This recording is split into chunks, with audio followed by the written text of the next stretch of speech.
जो राजा सगर को 60,000 पुत्र पैदा हुए, इनकी कथा को बताए। और कहते हैं कि एक महात्मा थे सौभरी। सौभरी महात्मा इतने तपस्वी थे कि वो रातों दिन जलई में रहते थे, बाहर नहीं निकलते थे। क्यों? क्योंकि बाहर निकलूंगा तो मैं काम से, क्रोध से, लोभ से, मोह से पीड़ित हो जाऊंगा और फंस जाऊंगा। इसलिए सौभरी ऋषि ज्यादा करके जल में रहते, जल में खाते, जल में सोते, जल में पीते, जल में पड़े रहते हैं, लेकिन कथा नहीं सुन पाते थे। ध्यान देना, साधना इतनी ऊंची है, जल में रह रहे हैं, लेकिन कथा न सुनने का दुष्परिणाम क्या हुआ कि फंस गए। एक दिन क्या फंसे? सुखदेव जी कहते हैं कि एक दिन की घटना घटी कि सौभरी ऋषि जल में थे और मछलियां जल क्रीड़ा कर रही थी। जब मछलियों को देखा सौभरी ऋषि ने तो कहा कि मेरा जीवन बेकार है, हम भी परिवार में चले जाते, शादी हो जाती, सुंदर पत्नी आ जाती, बच्चे हो जाते, वो जीवन बढ़िया है कि जल में मैं मर रहा हूं फालतू में। वृद्धावस्था में दुर्दशा हो गई, बुढ़ापे में, जवानी में कर लिए होते तो अच्छा था। क्यों? कथा न सुनने के कारण। आदमी अथवा साधक, भक्त, ज्ञानी गिर जाता है। क्यों? कथा जीव के जीवन की व्यथा को मिटा डालती है। बालक अगर कथा सुनता है तो प्रबुद्ध हो जाता है, जवान अगर कथा का रसपान करता है तो विशुद्ध हो जाता है, और अगर वृद्धावस्था में कोई कथा का रसपान कर लो तो सिद्धि की प्राप्ति हो जाती, सिद्ध हो जाता है। वो बालक सुनेगा प्रबुद्ध हो जाएगा, जवान सुनेगा विशुद्ध हो जाएगा, और बुढ़ापा सुनेगा तो सिद्ध हो जाएगा। कथा की ये देन है।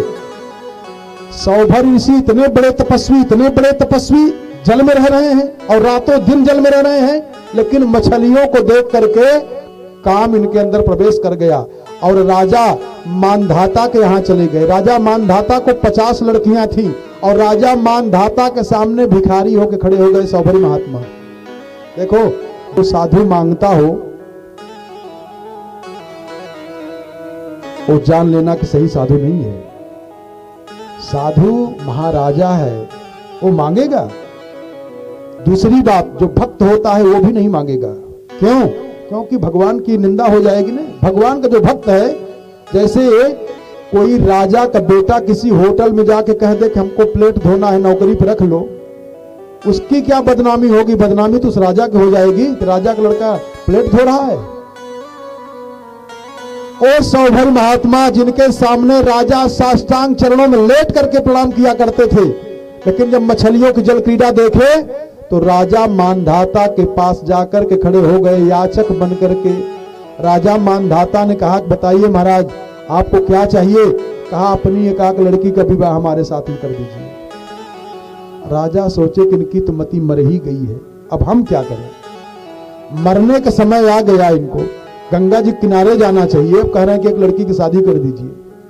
अब कौन लड़की का भविष्य मैं बिगाड़ूं? तो राजा ने बुद्धिमानी किया और राजा मानधाता ने कहा कि महाराज मेरी 50 कन्याएं हैं और जो भी लड़की आपको पसंद कर जाए उसी के साथ मैं आपका विवाह कर दूंगा।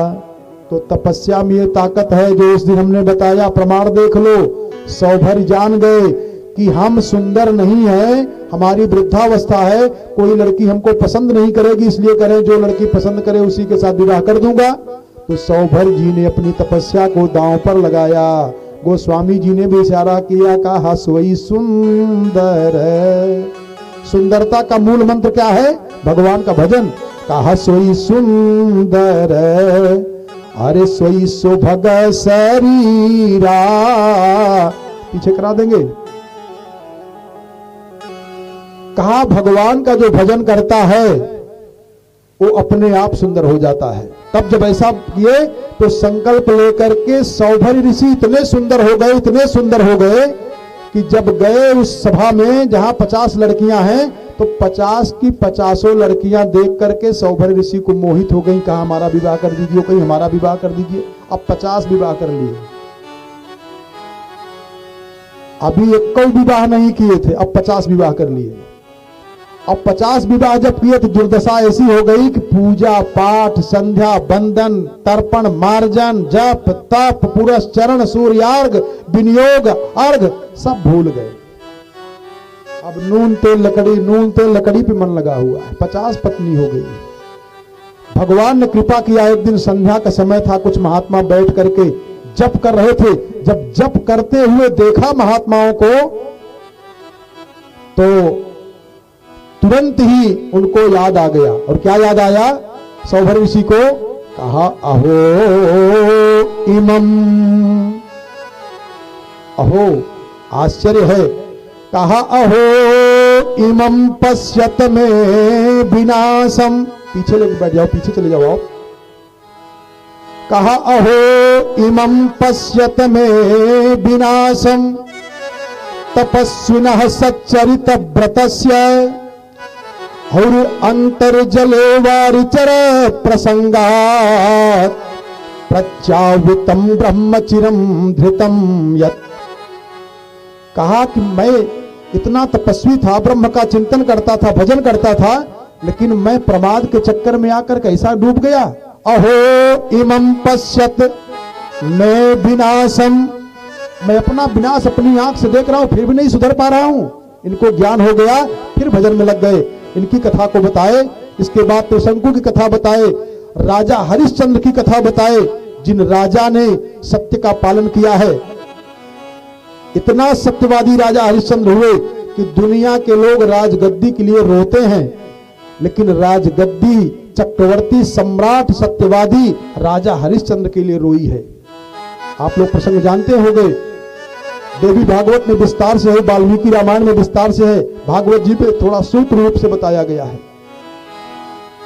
विश्वामित्र जी इनकी परीक्षा लेने के लिए जब आए हैं और जंगल में जब गए हैं तो स्वप्न में दान किए थे कि मैं राजपाट दान कर देता हूं। विश्वामित्र जी आए और विश्वामित्र जी ने कहा, आपने दान कर दिया है तो आप दान करिए, दीजिए। तो ये बेचारे पूरा दान सही सही कर ही दिए। और किए क्या? सब कुछ दान कर दिए।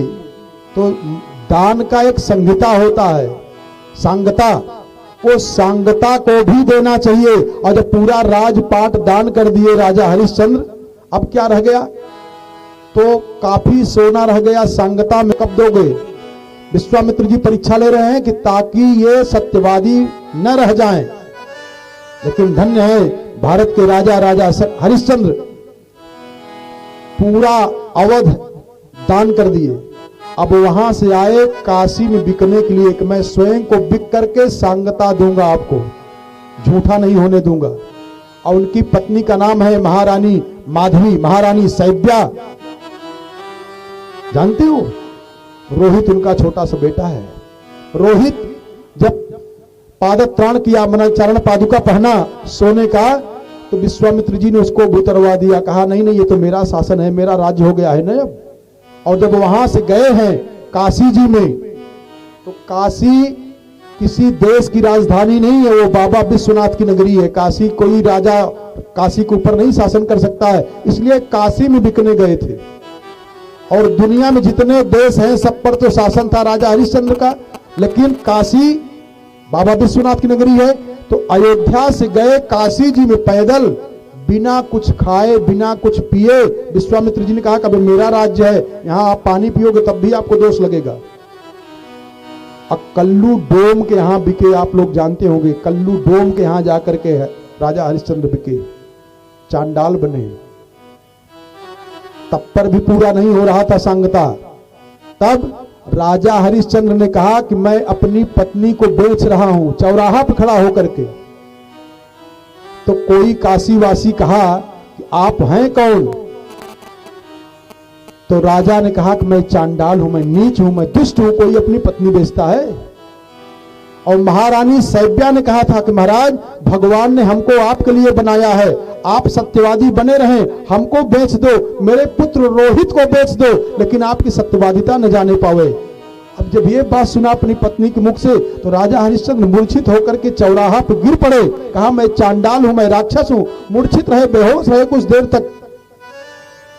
इसके बाद जब फिर खड़े हुए तो जब एक ब्राह्मण आया शैब्या को लेकर के जाने के लिए, तो महारानी शैब्या ने कहा कि मैं चल रही हूं, बिक गई। और जब बिकी है तो अपने पति राजा हरिश्चंद्र की परिक्रमा की है घूम करके, और जब परिक्रमा की है, परिक्रमा करने के बाद घुटनों को मोड़ करके धरती पे सर रख करके प्रणाम करती हैं और बाबा विश्वनाथ को मनाती हैं कि हे नाथ, मेरा जितनी भी बार जन्म हो, मैं जितनी भी बार जन्म लूं, हमको सत्यवादी हरिश्चंद्र जैसे पति मिले। और राजा पैदा हुए।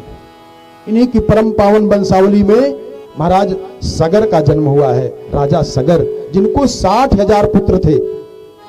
एक संत के मुख से हमने सुना था कि राजा सगर पूर्व जन्म में श्रीकाल थे। श्रीकाल माने सियार। जरा एक छोटा प्रसंग बता दूं, उन साधु के द्वारा सुनी हुई बात बता रहा हूं, भागवत जी से हट करके बता रहा हूं। सगर का चरित्र है भागवत जी में, लेकिन पूर्व जन्म में जो सियार थे, ये एक संत से हमने सुना था, उसको आपको बता दे रहा हूं। ये राजा सगर पूर्व जन्म में सियार थे। इनकी पत्नी सियारिन जब गर्भवती हुई तो अपने पति सियार से कहा कि मैं आदमी का मांस खाना चाहती हूं। तो सियार गया और एक रानी अपनी छोटी सी बिटिया लेकर के तालाब के किनारे गई, बैठा करके स्नान करने के लिए, और ये सियार उस रानी की लड़की को लेकर के भागा। और जब भागा आया तो सियारिन का गर्भ हो गया था, बच्चा पैदा हो गया था। ये भारतवर्ष है। भारतवर्ष की सियारिन ने जब उस राजकुमारी छोटी सी बिटिया को देखा तो उसको मोह हो गया। अरे कहा, ये तो बिटिया है, इसका पालन पोषण करिए, और जब बड़ी हो जाएगी तो हमने सुना है कि कन्यादान करने से बड़ा पुण्य होता है, इसका कन्यादान करना है। जब वो लड़की बड़ी हुई तो सियारिन ने अपने पति से कहा, ध्यान देना, इसके योग्य घर बर ढूंढिए। जो लड़की के माता पिता लड़की के योग्य घर बर नहीं ढूंढते हैं तो उन लड़की के माता पिता को आजीवन दुख भोगना पड़ता है। ध्यान देना, ये ज्योतिष नहीं पता चलेगा। जो लोग बहुत गरीब हो जाएं, बहुत दुखी हो जाएं, परेशान रहें और कोई उपचार से न ठीक हो, तो जान लेना कि इन्होंने अपनी लड़की का विवाह गलत जगह कर दिया है। उसके दुख के कारण उनके माता पिता भोगते रहते हैं। इसलिए लड़की के माता पिता का कर्तव्य है कि लड़की के योग्य घर बर ढूंढ करके विवाह करें। हिमांचल की पत्नी मैना ने कहा ना, कहा जऊ घर बर कुल होई अनुपा, तो करिय विवाह सुता अनुरूपा। घर बर बराबर ढूंढ कर करना चाहिए। वो सियारिन ने अपने पति से कहा कि इसके योग्य आप घर बर ढूंढिए। अब लड़की इतनी सुंदर, कहां बर मिले? तो सियार ढूंढते ढूंढते निकला तो राजा का लड़का जा रहा था, देखा, कहा हाँ हमारी बिटिया के योग्य यही बर होगा।